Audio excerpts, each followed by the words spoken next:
दोस्तों आज पेश है भूत बच्चा। ये एक और चित्र है दोस्तों।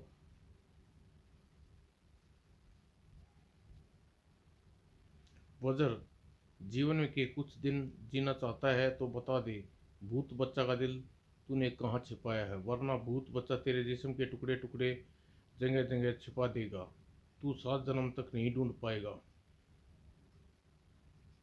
भूत बच्चा जब संसार की रक्षा का सवाल हो तो वजर अपने जीवन की फिक्र नहीं करता। मेरा जो भी अंजाम हो मुझे मंजूर है, पर तुझे तेरे हीरे के दिल का कोई कभी नहीं मिलेगा, कभी नहीं। आकाश में मौसम के अनुरूप रंग बदलता रहता है, पर आज आकाश में जो दृश्य नजर आ रहा था वह अद्भुत ही आश्चर्यजनक भी था। कभी बादल, कभी बरसात, तो कभी तेज धूप।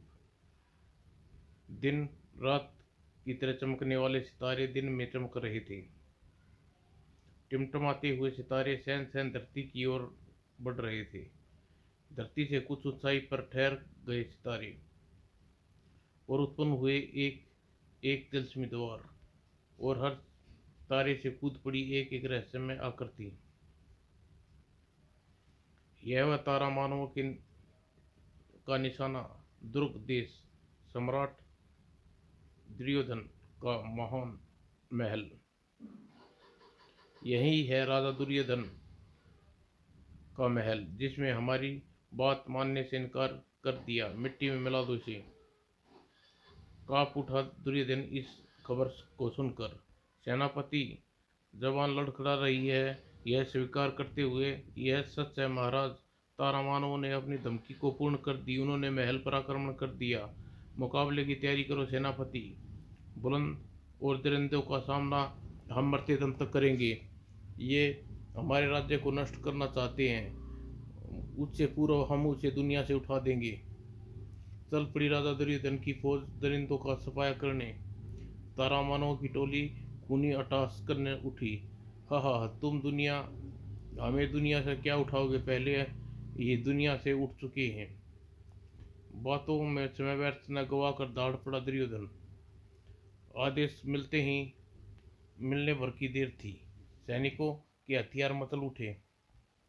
यूं गड़गड़ाते हुए तारामानव के जिस्म शस्त्र से दीवार से किले, लेकिन उन जालिमों के ठहाके न रुके।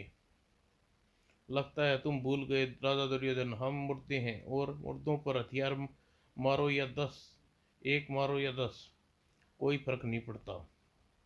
परंतु तुम्हारी सेना हमारा एक बार नहीं सह पाएगी, हमें शक है। अगले ही पल दुर्योधन हैरानी रह गया जब सिरविहीन सैनिक उसकी तरफ लपके। नहीं, मेरे मृत सैनिकों मेरे ही जान के दुश्मन बन गए। उप किसका वार संभालूं, यहाँ तो पूरी फौज एक बार एक बार करने जा रही है। ऐसी दुविधा में एक ही शब्द निकला, भागो। फुर्ती से सवार होकर वह घोड़े की ओर घोड़ा मैदान और छोड़ दिया मैदान। अब जो तो केवल एक ही शख्स है जो दुर्ग को तारामानव के चुंगल से आजाद करा सकता है। मुझे उसकी शरण में चलना चाहिए। अगले ही पल तारामानव के जिस्म हाथों से निकल पड़े तारे। इन तारों को आसमानी सितारों मत समझना दुर्योधन, ये तारे तेरी मौत की चमक फैलाएंगे। हर के चेहरे पर नजर आने लगी मौत। दहशत की परछाई हर सैनिक के चेहरे पर चमक रहे थे सितारे। और ठहाका लगा उठा तारा मानव का प्रमुख। हा हा राजा दुर्योधन, एक बार तूने आक्रमण शब्द बोल, अब बोलूंगा। ठहाका लगा उठा तारा मानव, भाग गया कायर। अब इस राज्य पर हम तारा मानवों का अधिकार है और हमारा सबसे पहला कार्य होगा राज्य को कब्रिस्तान की खुदाई। कुछ ही देर बाद राज्य के कब्रिस्तान में मची थी भीषण हलचल। जो भी कब्र 100 साल पुरानी है उसे खोद कर उसमें से लाश निकाल लो। 100 साल पुरानी हर कब्र पर चलने लगे फावड़े। क्योंकि प्राप्त करना चाहते थे मुर्दा तारा मानो 100 वर्ष पुरानी लाशें। 100 साल पुरानी लाशें लेकर उड़ चले तारा मानो। स्वामी भूत बच्चा इतनी लाशें देखकर खुश हो जाएंगे। और उधर राजा दुर्योधन जा पहुंचे वज्र के पास। वज्र, हम लुट गए, बर्बाद हो गए। राजा दुर्योधन, आप अचानक, सब खैरियत तो है? वह दुष्ट हमारे राज्य को कब्रिस्तान में दफन पुरानी लाशें को पाना चाहता था। हमारे इनकार करने पर क्रोधित होकर उसने तारामानु को भेजकर हमारे राज्य को शमशान में बदल दिया। सुनने लगा दुर्योधन आंसू भरी आप बीती। पर वह कौन है, क्या नाम है उस शैतान का? वह शैतान भूत बच्चा। हाँ, मैं हूँ भूत बच्चा, तुम जैसे नाकारा तारामानवों का स्वामी, जो आज तक मेरी पूर्व जन्म की लाश नहीं ला सके। तुमको भूत बच्चा को नाराज कर दिया। सुनो, तुमने भूत बच्चा को नाराज कर दिया तुमने। सिरन उठे तारामानव के नेत्र। हमें माफी चाहते हैं, पर कोशिश जारी है। और जिससे भूत बच्चा को लाभ नहीं होता, उसे बहुत हानि पहुंचा देता है भूत बच्चा। भूत बच्चा का स्वर जहरीला था। नहीं, तुम मुर्दे तारा शक्ति के बल पर जिंदा रहने का कोई लाभ नहीं। तारा मानव के चक्कर में पड़ा रहा तो ढूंढ ली मैंने अपनी पूर्व जन्म की लाश। मुर्दा की राख से बने ढेर पर खड़ा रहा भूत बच्चा। भूत बच्चा के हाथों से निकली आग धधका दिए तारा मानव के शरीर। सिर दी वीराने में स्थित एक सुनसान मैदान के ऊपर भूत बच्चा अपने पूर्व जन्म की लाश अब भूत बच्चा स्वयं ढूंढेगा। और अपनी लाश को ढूंढने के लिए मुझे एक जाल फैलाना होगा। ऐसा खूबसूरत जाल जो संसार के सभी राजाओं को अपने रूप सौंदर्य के बल पर अपनी ओर आकर्षित करे और अपनी जकड़ में चपेट ले। भूत बच्चा अद्भुत शक्तियों वीरानों में बसा दिया एक छोटा सा राज्य। अगले दिन संसार के समस्त राजाओं के पास एक स्वयंवर निमंत्रण पत्र। कांच देश का राजा चीना अपनी पुत्री राजकुमारी कंचन का स्वयंवर निमंत्रण पत्र। किंतु यह देश कब पहली बार इसका नाम सुन रहे हैं। कोई अनजान देश लगता है। तभी तो वह वहां पहुंचने का नक्शा भी संभाल का है नियंत्रण पत्र पर।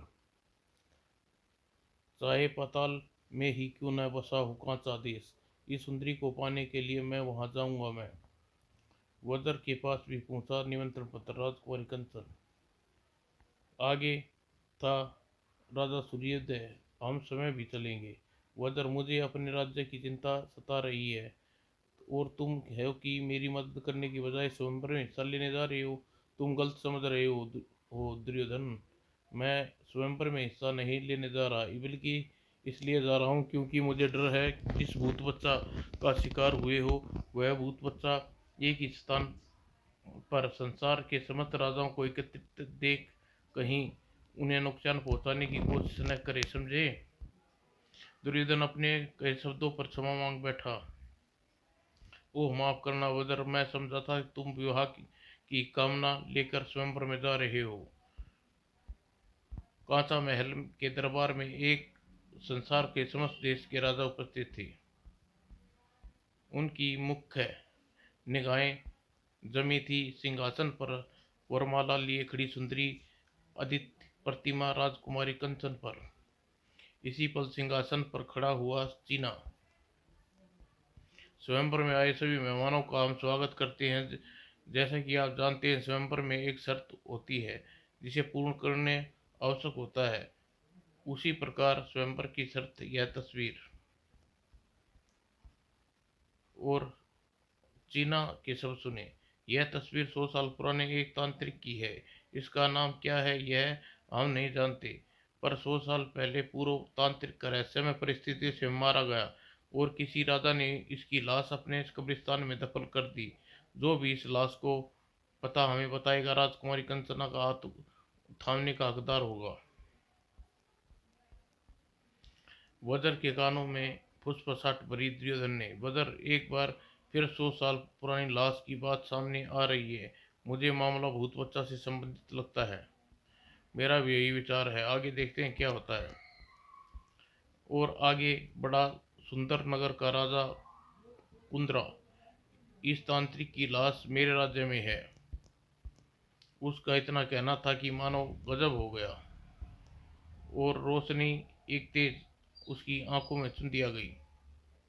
और जब आंखें खुल देखने लायक हुई तो वहां महल की जगह राजा चीना न राजकुमारी कंचना, बस एक अद्भुत नज़ारा। ओह वजर, यह तो भूत बच्चा है। जी हाँ, सामने था भूत बच्चा जो वातावरण में अपनी जहरीली हंसी बोल दी। भूत बच्चा, हाँ हाँ राजकुमार कुंद्रा, अब तुम मुझे अपने राज्य के 100 साल पुरानी लाश ला कर दोगे?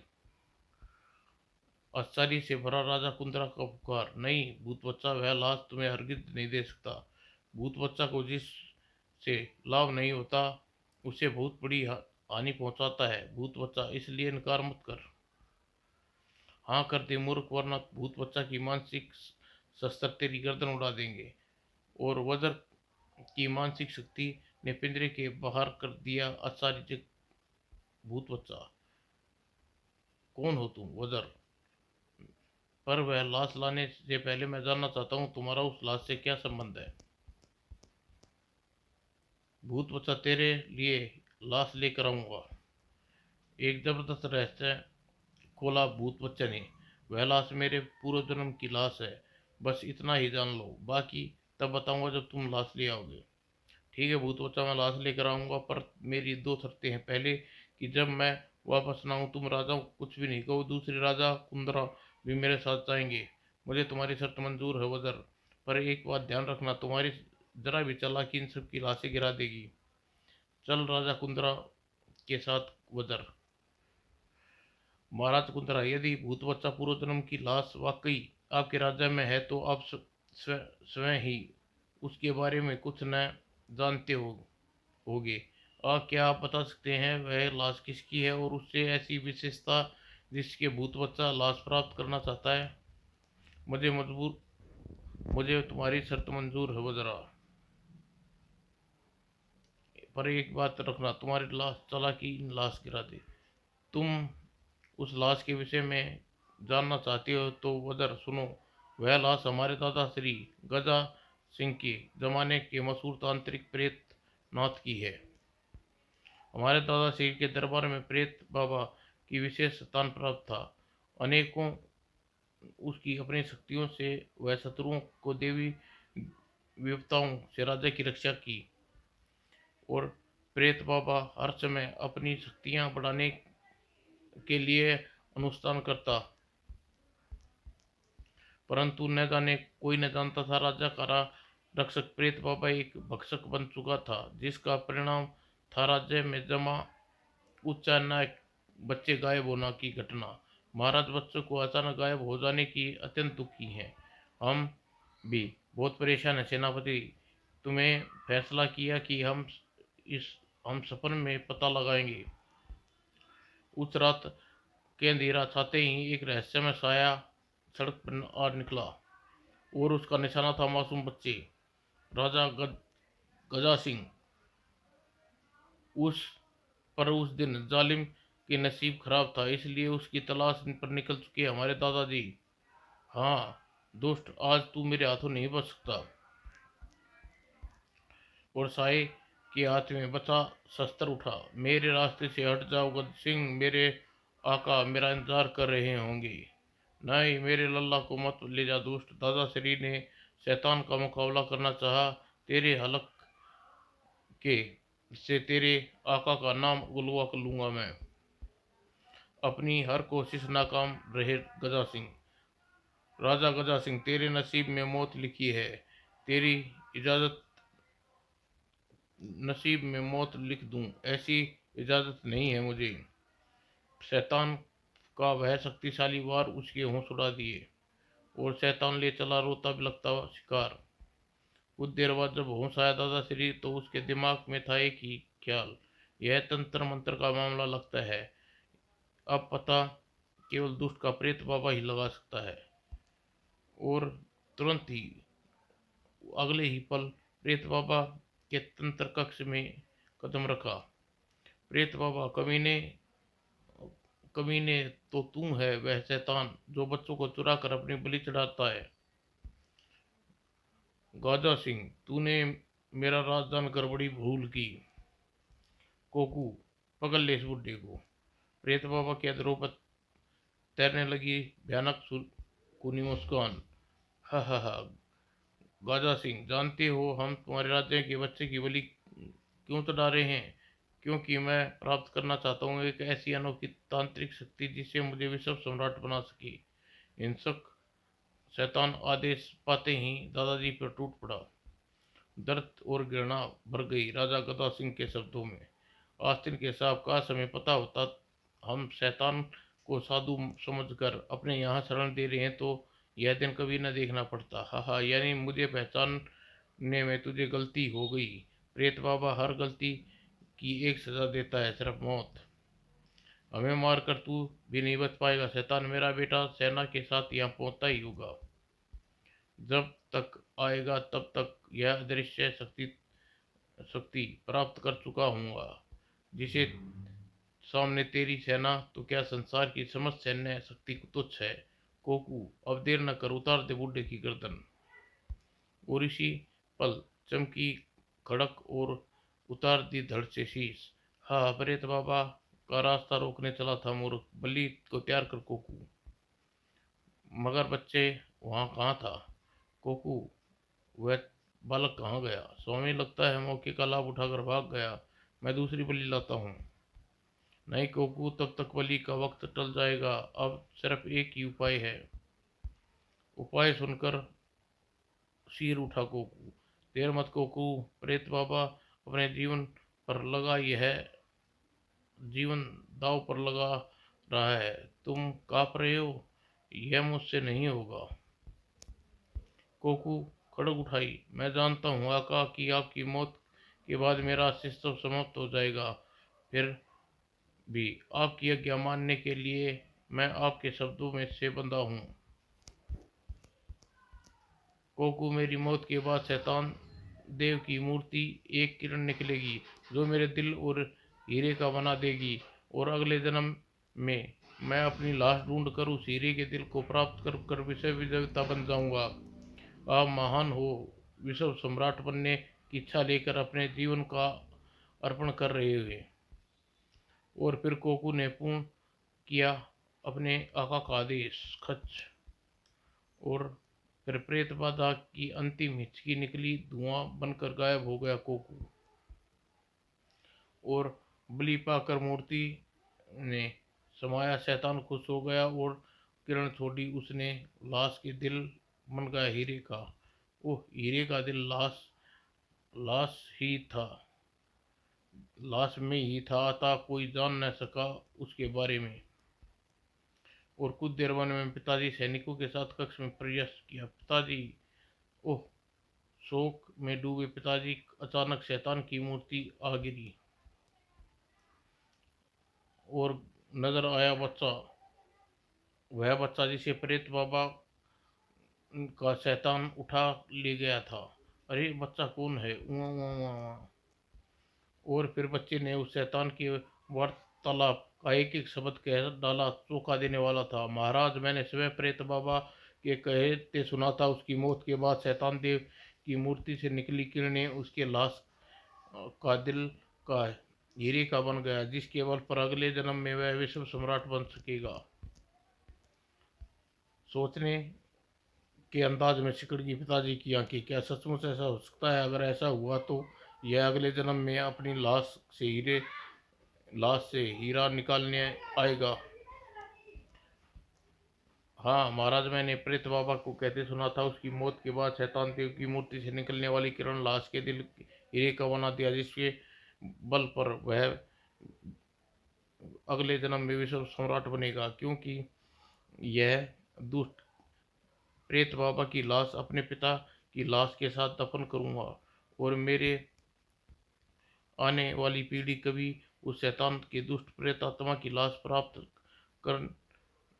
नहीं करने देगी। क्योंकि उस शैतान की लाश को प्राप्त करने के लिए पहले मेरे पिता की कब्र खोदनी होगी और मेरी कोई भी संतान ऐसा नहीं चाहेगी कि उसके पूर्वजों की कब्र के साथ कोई दुष्ट खिलवाड़ करे। यह सोचकर पिताजी ने दोनों लाशें एक साथ दफन करवा दी और ये बात शांत हो गई। राजा कुंद्रा अब वही प्रेत बाबा सदियों बाद भूत बच्चा के रूप में सामने आया है। उसे यह आवश्यक याद रहा कि कोई शक्ति शक्ति प्राप्त थी। यह भूल गया कि पहले जन्म में कौन से देश में जन्मा था, उससे पूर्व जन्म की लाश कहाँ दफन है।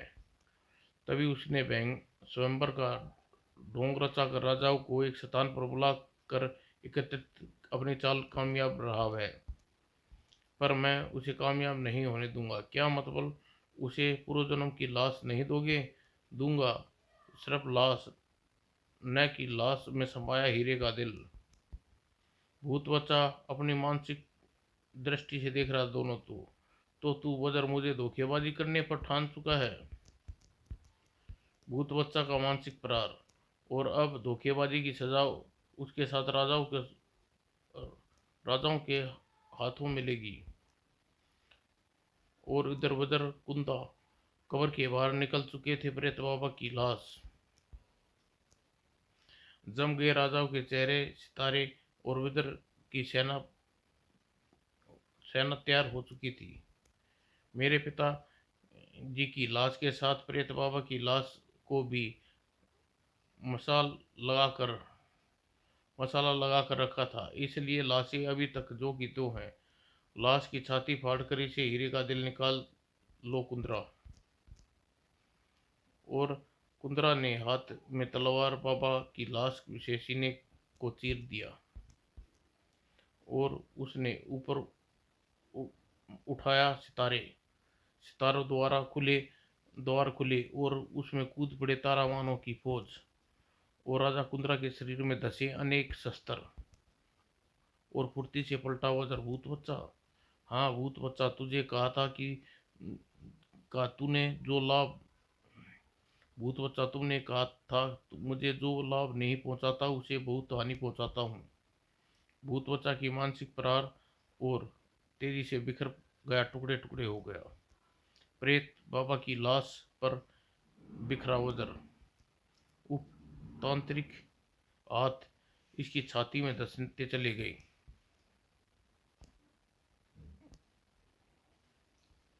अगले ही क्षण गूंजी एक पुकार, अखंड शक्ति और वज्र शरीर।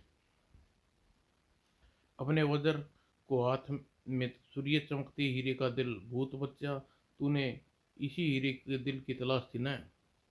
भूत बच्चा की आंखें में चमक पड़ गई। हाँ वज्र, यह दिल मुझे दे दे, यह मेरा दिल है। नहीं भूत बच्चा, यह दिल तेरा दिल नहीं था कभी, और पिछले जन्म में यह हीरे का दिल जिसके हाथ में होगा वही इसका स्वामी होगा। भूत बच्चा के हाथ में फूट पड़े अंगारे का फवार। भूत बच्चे की बात न मानकर तूने भूत बच्चा को क्रोध दिला दिया है वज्र। अब भूत बच्चा तुझे मौत मिलेगी।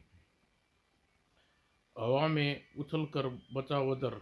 भूत बच्चा, तेरी किस्मत अच्छी है कि तू हीरे के दिल का प्रयोग करने की तकनीक से अनजान है, अन्यथा अब तक मेरी लाश जमीन पर पड़ी होती।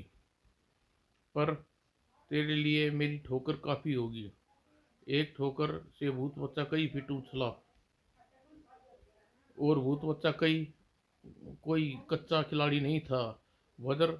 मुझे पता था कि अब जैसे अनेक नासमझ लोग मेरी राह में बांधा बनने के लिए मैंने तारा शक्ति प्राप्त की है। तारा शक्ति के बल पर मैं मृत और जीवित लोगों को अपना गुलाम बनाकर उससे मनचाहा काम ले सकता हूँ। ये राजा भी मेरे हुक्म के गुलाम बन चुके हैं, जो स्वयं तेरी लाश बिछाएंगे। और वज्र के सामने आ डटा शस्त्र से शत्रुओं का टोला। इन राजाओं का मुकाबला कर कर मैं अपनी जान नहीं देना चाहता, इनकी जान नहीं लेना चाहता। कोई और उपाय सोचना होगा। वज्र ने तुरंत अपने शरीर को दो हिस्सों में बांट लिया। एक हिस्से से लड़ने लगा, दूसरा तारा मानो बने राक्षसों से, और दूसरा हिस्सा खिसक लिया हीरा लेकर युद्ध के मैदान से। और जब भूत बच्चा को ध्यान आया वज्र की ओर, ध्यान गया वज्र की तरफ, तब तक बहुत देर हो चुकी थी। अरे, वज्र का निचला हिस्सा तो है ही नहीं। वह चीख पड़ा अलग पाड़ कर, रुक जाओ सब। ठहर गए सभी के हाथ, और एक धार धार सन्नाटा खिंच गया। वज्र हीरे का दिल कहाँ है? हा हा, भूत बच्चा, वह कब का ऐसी जगह पहुंच गया है जहां तुझे गंध भी नहीं मिलेगी। मानसिक शक्ति बने बाणों से वज्र को बिखेर दिया 4 टुकड़ों में, और भूत बच्चा की मानसिक शक्ति के बाण हिंसा हिंसक भेड़िए की गुर्राट उठा। भूत बच्चा, मैं आखिरी बार कह रहा हूँ, वज्र बता दे मेरा हीरे का दिल कहाँ है, वरना मैं तेरे जिस्म के सैकड़ों टुकड़े ऐसी जगह पर छुपा दूंगा जहाँ तू लाख चाहने पर भी नहीं ढूंढ पाएगा। हंसी हंसी तीर में बंदी एक वज्र के हिस्से की यानी सिर से। हा, भूत बच्चा, तू लाख सिर पटक ले, मेरे मुंह से हीरे के दिल के बारे में एक शब्द भी नहीं जान सकेगा। आंखें सुर्ख हो गई भूत बच्चे की। वज्र, यदि तू नहीं यह चाहता है कि यही सही, तो किसी तरह पता लगा ही लूंगा कि मेरा दिल कहाँ है छुपा है। अब तू 7 जन्मों तक अपने जिस्म के को संपूर्ण नहीं कर पाएगा। और संकेत पाते ही चारों दिशाओं में चल दिए बाण। हा हा हा, वज्र, मुझे जिसके लाभ नहीं पहुंचता उसे बहुत बड़ी हानि पहुंचाता हूँ, यह आज तू जान जाएगा। और तीरों से बंधे विजर के 4 टुकड़े उड़ चले अनजान दिशाओं की ओर। पहला तीर जिसमें विजर का धड़ था वह मटका देश में। उप, यह क्या चीज गिरी। और कुमार 8वें अजूबे के समान देख रहा था धड़ को। यह क्या भला है, पहले कभी नहीं देखा।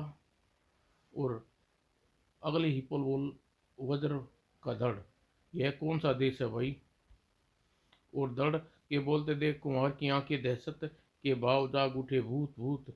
वज्र धड़ भी फुदकते हुए पीछे भागा। अरे, डरो नहीं भाई, मैं तुम्हें कोई नुकसान नहीं पहुंचाऊंगा। मटका देश में जिस निवासी की नजर विचित्र दृश्य पर पड़ती वह सिर पर पांव रख के भाग उठता। भूत भूत भूत। और सोच के सागर में डूबा पड़ा था धड़।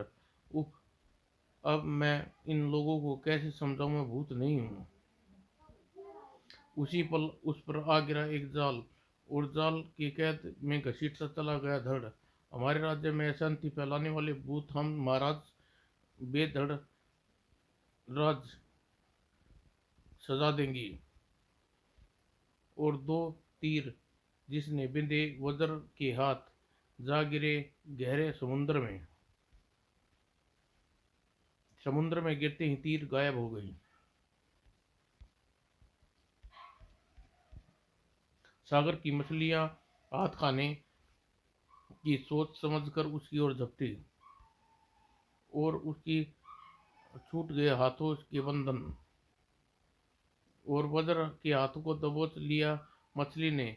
पर यह क्या, खाने की बजाय वह तो एक और बढ़ चली। एक और आखिरी तीर बिंदा वह वज्र का शरीर धधकती आग में गिरा। और हवन कुंड में बैठा नेत्र आश्चर्य से फैल गए। अरे, यह किसी का सिर है। उत्सुकता उठा लिया सिर। लगता है मेरी साधना सफल हुई। अग्नि देवता का वर मुझे यह सर दिया है।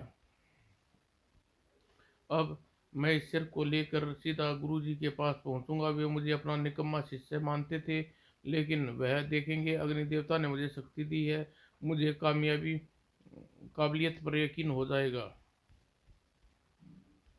और हीरे के दिल के लिए वज्र निचला हिस्सा जा पहुंचा महाराज द्रुक के सामने।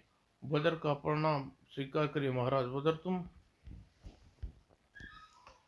महाराज ध्रुव की आंखें सपना देख रही थी। शायद आज इसलिए आश्चर्यचकित हूँ कि पूरा क्यों नहीं हूँ। मैं आपको पूरी बात सुनाता हूँ, सुनिए। वज्र का निचला भाग बीती घटनाओं को बताता चला गया ध्रुव नरेश को। तब तब जाकर यकीन भाव आए राजा ध्रुव की आंखों में। वज्र तुम्हारा हिस्सा अलग होकर स्वतंत्र रूप से बोल और सोच सकता है, यह राज हम आज पता चला। अपनी इसी शक्ति के बल पर मैं हीरे के दिल को भूत बच्चे के हाथों से बचा कर लाया हूँ महाराज। मुझे डर है यदि उसकी तलाश में यहाँ तक आ पहुँचा तो वर्तमान स्वरूप उसका मुकाबला नहीं कर पाऊंगा मैं।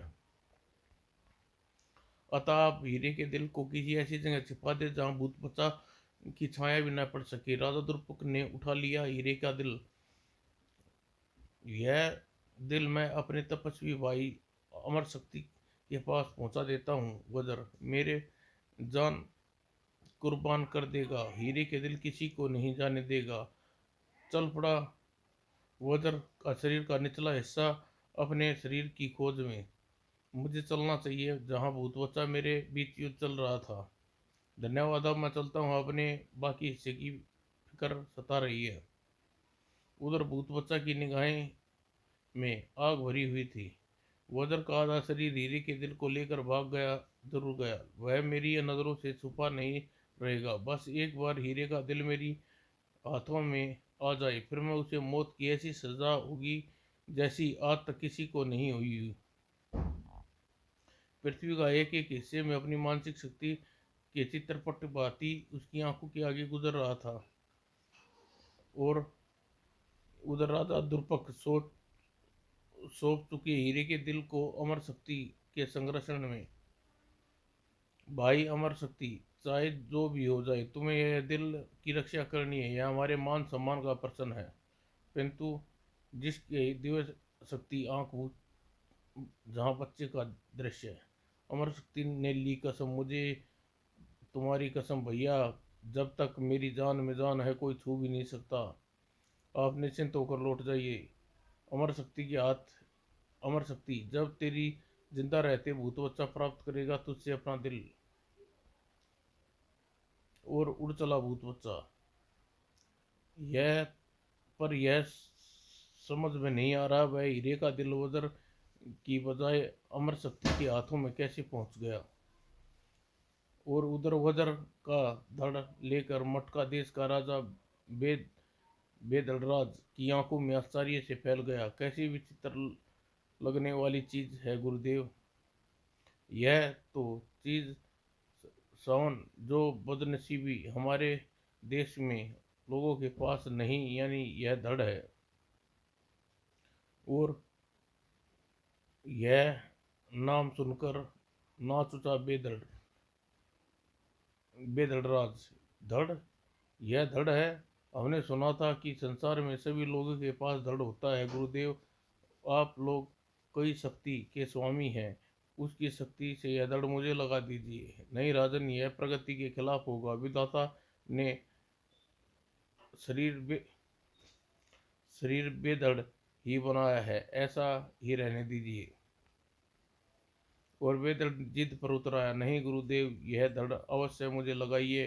आपको कमर पर मैं मटके नहीं मैं अपने मटके नहीं पहनेंगे। और वह शांत वज्र का धड़ एकांत बोल उठा। आपने गुरुदेव ठीक कह रहे हैं बेधड़, मैं वज्र का धड़ हूँ। कृपा मुझे मेरे देश पहुँचा दें। नहीं नहीं, यह धड़ मैं कहीं नहीं जाने दूंगा, बल्कि हमारे शरीर में लगेगा, वरना इस धड़ के टुकड़े टुकड़े कर दूंगा। अच्छा, तो तुम मेरी प्रार्थना का जवाब धमक से दे रहे हो। और धड़ ने एक झटके में टूट गए सारे बंधन। आज के बाद मैं किसी से प्रार्थना को कायरता समझने की भूल मत करना बेधड़, वरना स्वयं घाटा खाओगे। बेधड़ की आंखें सुलग उठी। सैनिकों, टुकड़े टुकड़े कर डालो धड़ के। सैनिकों ने तलवारें उठी और उछाल दी।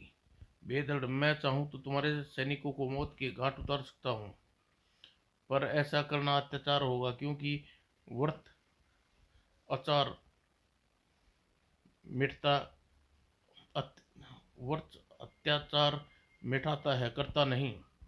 धड़ की टक्कर खाकर गिर पड़े सैनिक और पूरी शक्ति से भाग उठा। पकड़ो पकड़ो पकड़ो।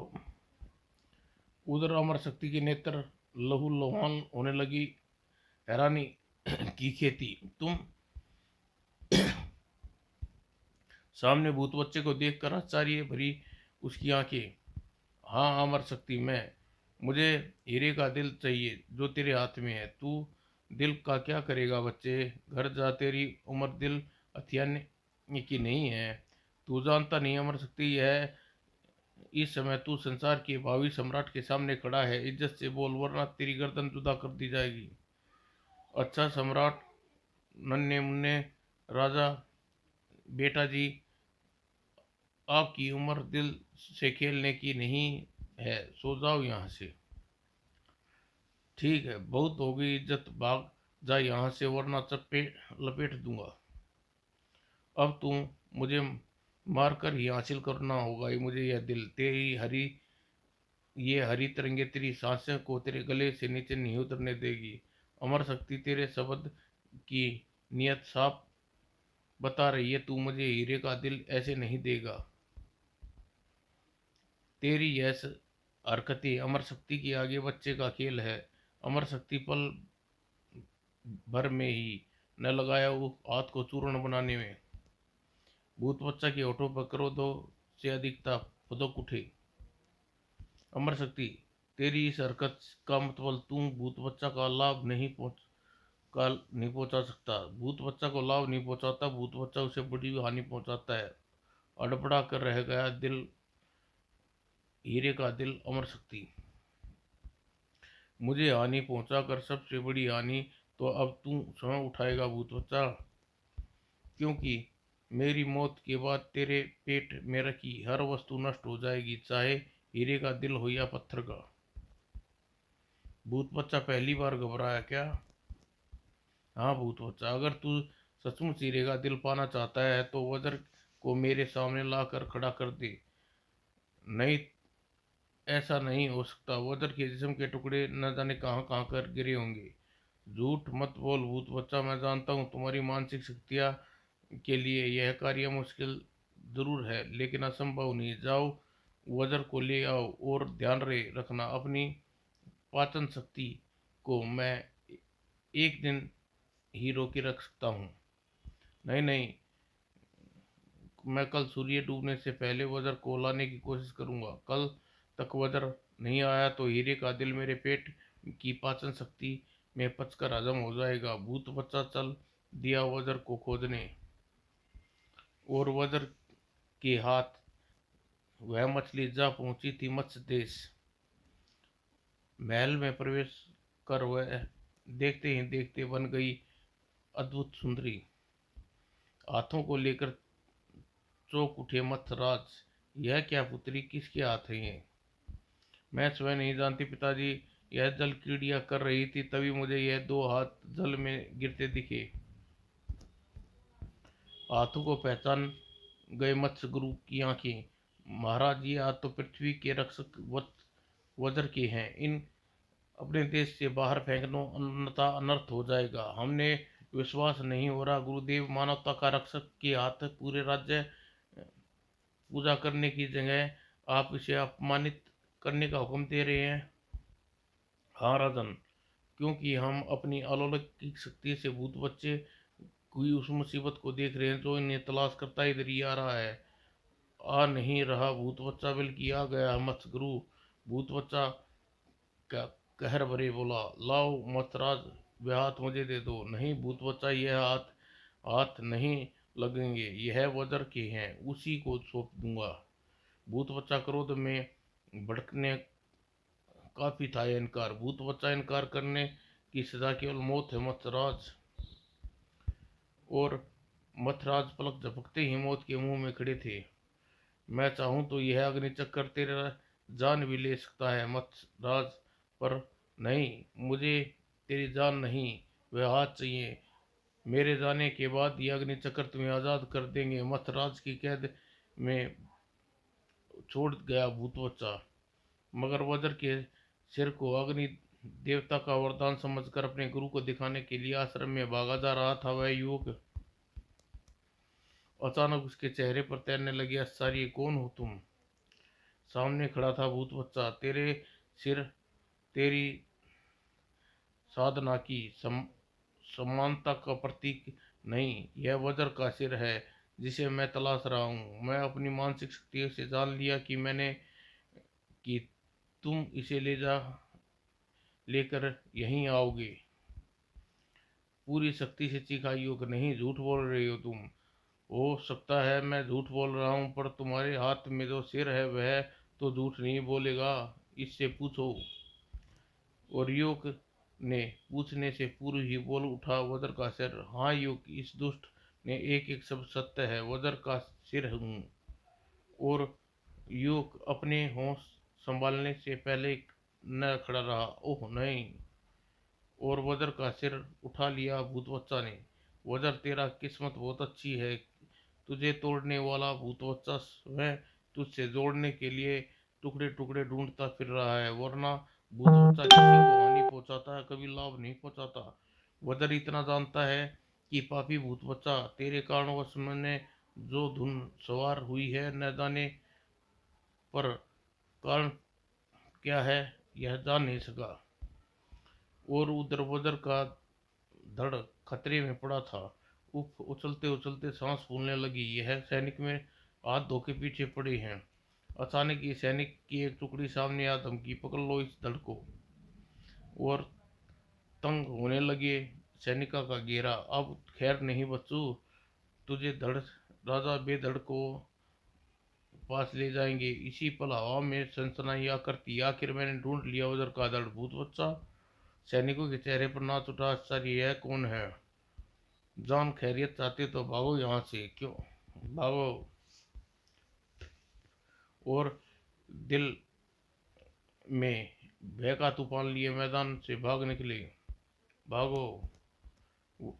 और वज्र का निचला हिस्सा अपने अंगों को तलाश करता पहुंचा युद्ध क्षेत्र में। यहाँ तो कोई नहीं है भूत बच्चा, मेरे बीच युद्ध पर अब कहाँ है? अचानक आ गया तू। मैं तेरे लिए इंतजार करता करता बूढ़ा हो रहा था।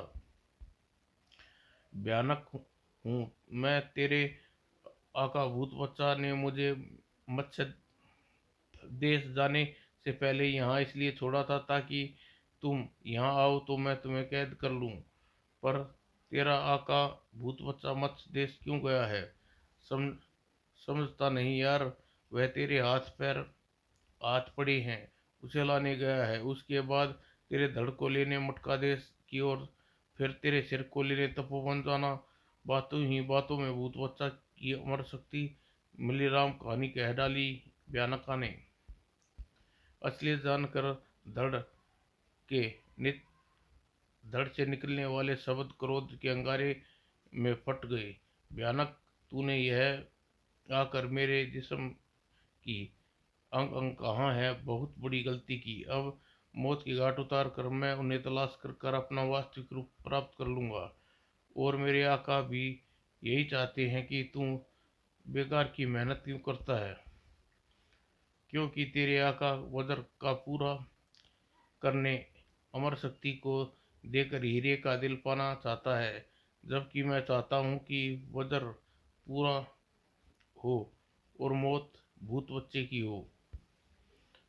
सह नहीं पाई भयानक की मोटी गर्दन वज्र के पांव से टूटकर एक और लटक गई। और वज्र के पांव, अब मुझे तलाश करने हैं अपने अंगों को, भूत बच्चे के आतंक को सिर्फ समाप्त कर सकूं। तेरी तलाश पूरी हो चुकी है वज्र। ले संभाल अपने जिस्म के हिस्से और अपने पूर्ण रूप में लौटा, ताकि अमर शक्ति को सौंप कर अपने हीरे का दिल प्राप्त कर सकूं। वज्र के जिस्म का हिस्सा चीख चीख उठा। अगले पल सामने खड़ा वज्र, जिसकी जुबान पर बरबस अंगारे। मुझे संपूर्ण रूप देकर तूने अपने जीवन की सबसे बड़ी भूल की है भूत बच्चा। अब मैं तब तक तुम्हारे हाथ नहीं आऊंगा जब तक अमर शक्ति अपने पेट में पड़े तुम्हारे हीरे का दिल पचा न लिया लेता। भूत बच्चा भयंकर हो उठा। वज्र, आज पहली बार भूत बच्चा आपको हानि पहुंचाने वाला है, जिससे भूत बच्चा को हानि नहीं पहुंचाता। मतलब मतलब का जवाब था भूत बच्चा। महा महातारा शक्ति। मतलब क्या मतलब? यह महातारा शक्ति इस देश में इतनी मारकाट मचा देगा कि रक्त की नदियां उठेंगी, और तब मारकाट मचाता रहेगा जब तक तू स्वयं मेरे हवाले नहीं करता। और मैं इसलिए करूँगा। तू मानता नहीं हिमायती, और मेरी पकड़ में नहीं आ रहा। मातारों की धार से निकली थरथरा उठा राजमहल। चीख उठा आने वाली तबाही से। बाप कर वजर, नहीं दुष्ट, नहीं मत खेल अपना घिनौना खेल, तो आजा मेरे शिकंजे में। और मजबूर वजर स्वयं को दुश्मन के सुपुर्द करना। और लो अमर शक्ति, वजर तुम्हारे सामने है, अब हीरे का दिल मुझे दे दो। हीरे का दिल तुमने अब कभी नहीं मिलेगा भूत बच्चा। कौन? राजा दुर्पर, तुम्हारी हिम्मत कैसे हुई ऐसा कहने की? सच्चाई को झुठला नहीं सकता भूत बच्चा। हीरे का दिल अस्तित्व मिटाने के लिए अमर शक्ति आत्महत्या कर चुका है। नहीं, ऐसा नहीं हो सकता। ऐसा ही हुआ है भूत बच्चा। तुम्हारे जाने के बाद अमर शक्ति ने मुझे बुलाया भेजा। कहो अमर शक्ति, कैसे याद किया तूने? भाई, मैं आत्महत्या करना चाहता हूँ। यह सुनकर हमारे हाथ पांव तले जमीन खिसक गई। और जवाब में कहा डाला उसने भूत बच्चा के मिलने का पूरा वितरण अमर शक्ति ने। और भाई, मैंने झूठ बोल दिया। मैंने अपने पेट में पाचक शक्ति को कल तक संभालने रख सकता हूँ, और फिर मैं हीरा पचा मैं हीरा पचा जाऊंगा। जबकि हीरा एक ऐसी चीज है जो पचाया नहीं जा सकता। लेकिन यह भी सत्य है कि अगर मैं मर जाऊं तो मेरे पेट में रखी हर वस्तु नष्ट हो जाएगी, चाहे वह हीरा ही क्यों ना हो। इस प्रकार अमर शक्ति ने मानवता के सर्वनाश से बचाने के लिए हंसते हंसते प्राण त्याग दिए।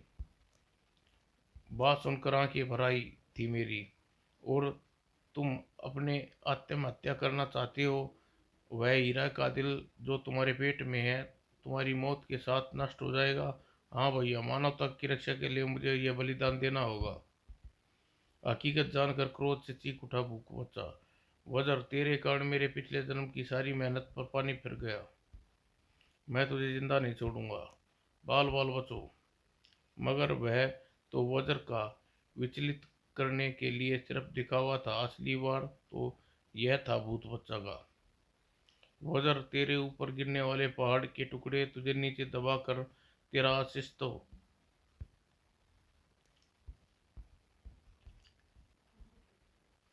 वज्र को जिस्म छिपने लगा था ढेर के नीचे।